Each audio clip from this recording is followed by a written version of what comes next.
Hello నమస్తే. Welcome back voice of అమ్ములు. నేను మీ విజయలక్ష్మి అండి. ఈరోజు మనం ఫిష్ కర్రీని అయితే ప్రిపేర్ చేసుకుందామా. ఇదిగోండి, ఇవి ఫిష్ ముక్కలు ఒక కేజీన్నర ఉంటాయండి. ఫిష్ ముక్కలు అవి శుభ్రంగా క్లీన్ చేసి వాటిని పక్కనైతే పెట్టుకున్నాను. దానికోసం అయితే ఒక నిమ్మకాయ సైజు, నిమ్మకాయ కంటే కొంచెం పెద్ద సైజు చింతపండు తీసుకొని ముందే నానబెట్టి పక్కన పెట్టుకోండి. దానికోసం అల్లం వెల్లుల్లి పేస్టు, ఉల్లిపాయలు, ధనియాలు, మెంతులు, జీలకర్ర ఈ మూడు వేయించానండి. ధనియాలు 1 టేబుల్ స్పూను, జీలకర్ర 1 టేబుల్ స్పూను, మెంతులు 1 పావు స్పూను, ఈ మూడు కలిపి వేయించి పొడి చేసి పక్కన పెడతానండి. ఇదిగోండి, ఇప్పుడైతే ఫిష్ ముక్కలు శుభ్రంగా క్లీన్ చేసుకొని రెడీగా అయితే నేనైతే పెట్టుకున్నాను. చింతపండు కూడా ఆల్రెడీ నానే అయితే ఉంది. ఇప్పుడు మనం టేస్టీగా సూపర్ టేస్ట్గా ఉండే ఫిష్ కర్రీ ఫ్రెష్గా అల్లం వెల్లుల్లి కానీ అన్నీ రోట్లో వేసి నూరుకున్నది అనమాట ఇదండి. ఫ్రెష్గా ఉన్న చేప ఫ్రెష్, మనం వేసిన ఇంగ్రీడియంట్స్ కూడా ఫ్రెష్. కాబట్టి ఇట్లా మనం ఫ్రెష్గా చేసుకొని ఒకసారి మీరు తినండి, చాలా బాగుంటుంది. దాన్ని ఏ విధంగా చేస్తాను అనేది మీరు నా వీడియోని ఫస్ట్ నుంచి లాస్ట్ వరకు అయితే మీకు చూసినట్లయితే మీకు అర్థమవుతుంది. ఇప్పుడైతే నేను జీలకర్ర, మెంతులు, ధనియాలు ఈ మూడు వేయించుకొని ఉల్లిపాయ ఒక పెద్ద సైజు ఉల్లిపాయ తీసుకొని ఈ ఉల్లిపాయతో కలిపి పేస్ట్ చేసేస్తానండి. పేస్ట్ చేసి అయితే పక్కన పెట్టుకున్నాను నేను.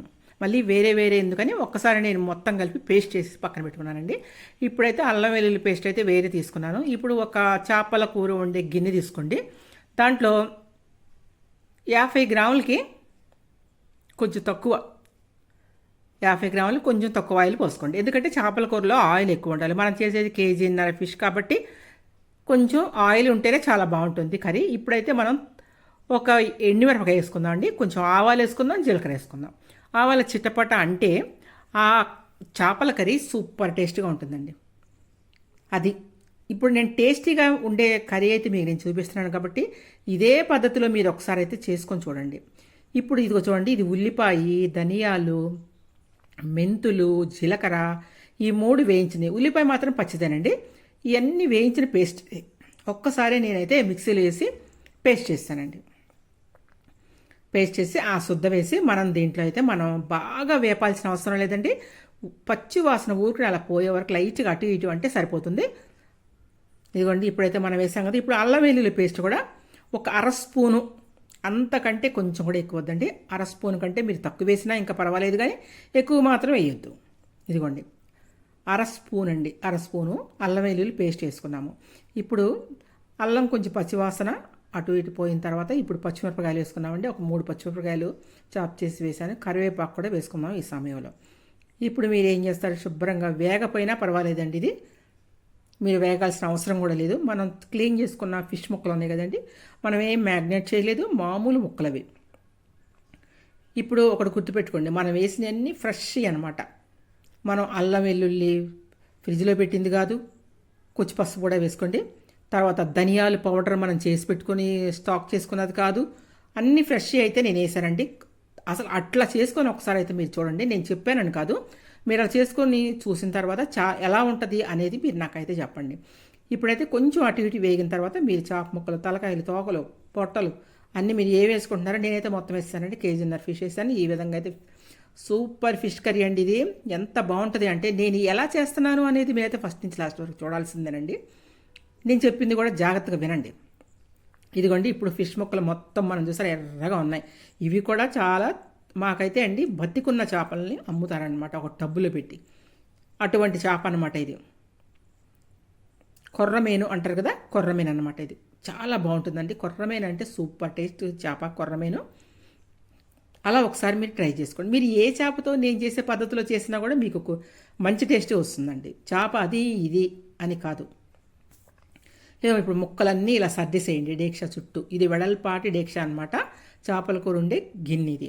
కాబట్టి చుట్టూ మీరు సర్దేసి 1 నిమిషం అలా ఉంచి మనం చింతపండు నానబెట్టి పెట్టుకున్నాం కదండి, అది బాగా పిసికి పక్కన పెట్టుకోండి.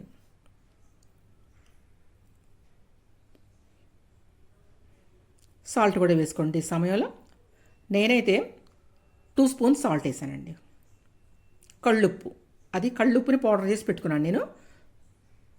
2 స్పూన్స్ వేసేసానండి. ఇంకా సరిపోతే అడ్జస్ట్ చేసుకుంటాను లాస్ట్లో నేను. ఇప్పుడు 2 స్పూన్స్ వేస్తానంటే కారం వచ్చేసి 4 టేబుల్ స్పూన్ వరకు వేస్తాను. 4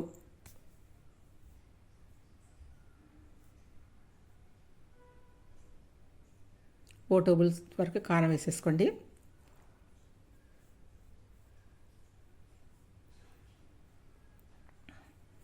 ఇప్పుడైతే మనం చింతపండు పులుసు మొదటిసారి పిసికిన చింతపండు పులుసు పోసేసేయండి దాంట్లో. ఎప్పుడైనా సరే మరి చేపల కూరని గరిటె పెట్టి తిప్పకూడదండి. గరిటె పెట్టి తిప్పకుండా ఇలా కదిపితే సరిపోతుంది. గరిటె పెట్టి తిప్పినట్లయితే మనకు ముక్కలు అయితే చిరిగిపోతాయి.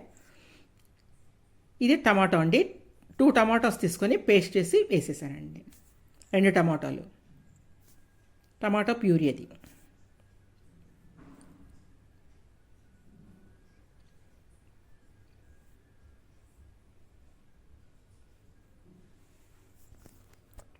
ఇప్పుడైతే మీరు చింతపండు పులుసు పిసికి పెట్టుకున్నారు కదా, ఆ చింతపండు పులుసు పోసేసేయండి. మనం దేని తర్వాత ఏది వేస్తున్నామో, మనం ఎలా వేస్తున్నామో అనేది మీరు ఒకసారి చూసినట్లయితే మీకు టేస్ట్ అయిన చేపల కూర మీరు చేసుకోవచ్చండి మీరు కూడా. ఇప్పుడు చింతపండు ఇంత మట్టికి సరిపోతుందండి. మీరు ఆపేయండి, ఇంకా పోయేద్దండి వాటర్. ఇలా మీరు ఏం చేస్తారంటే 5 మినిట్స్ మీడియం ఫ్లేమ్లో పెట్టి 4 మినిట్స్ ఆర్ 5 మినిట్స్ మీడియం ఫ్లేమ్లో పెట్టి ఉడకనివ్వండి. ఆ చిక్కటి పులుసుతో, ఈ మసాలాలతో, ఈ తక్కువ వాటర్తో మీరు ముక్కనైతే ఉడకనివ్వండి. అప్పుడు మీకు ముక్క గట్టి పడిపోతుంది అనమాట. గట్టి పడిపోయి గట్టి కొబ్బరి ముక్కలాగా ఉంటుందన్నమాట. ఇంకా అది చిదమదో. టేస్ట్ కూడా చాలా బాగుంటుంది. బాగా పులుపు, ఉప్పు, కారం, మసాలాలు అన్నీ పట్టుకుంటాయి అన్నమాట వెళ్ళి ముక్కకి.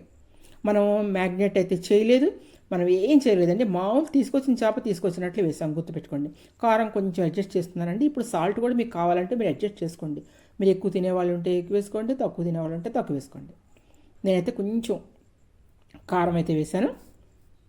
ఇదిగోండి ఇప్పుడు మూత పెట్టాను కదా, ఒక 4 మినిట్స్ మీడియం ఫ్లేమ్లో పెట్టి ఉడకనిస్తానండి కూరని. ఇది ఒక టిప్ అండి. మీకు చేపల కూర టేస్ట్గా రావాలి అంటే ఇది మీకు ఈ టిప్ మీరు పాటించినట్లయితే సూపర్ టేస్ట్గా ఉంటుందండి. మీరు ఇంకా ఎప్పుడు చేసినా ఒకటే టేస్ట్, ఎప్పుడు చేసినా అదే టేస్ట్ వస్తుంది మీకు కర్రీ. నేను చెప్పిన ఇంగ్రీడియంట్స్ కూడా అలాగే వేసుకోండి. మీరు చెఫ్ఫులు చేస్తే మీకు ఎలా వస్తుందో అదే టేస్ట్ అయితే మీకు వస్తుందండి. ఇప్పుడు ఇదిగోండి ఇలా తిప్పండి. చూసారా ఎమ్మి కలర్తో ఎంత బాగుందో చేపల కూర. తినాలనిపిస్తుంది కదా, తింటే ఉంటుందండి, చూడటం కాదు, తింటే అంత బాగుంటుంది కర్రీ. చూసారు కదా, ఇప్పుడైతే మనం 4 or 5 మినిట్స్ అయిపోయింది. ఇప్పుడు ఏం చేద్దామంటే మనం కొంచెం కొత్తిమీర కూడా వేసుకుందాము. మనం మిగిలిపోయిన పులుసు ఉంటుంది కదండి, వాటరు, అవి కూడా పోసేసేయండి. ఇప్పుడు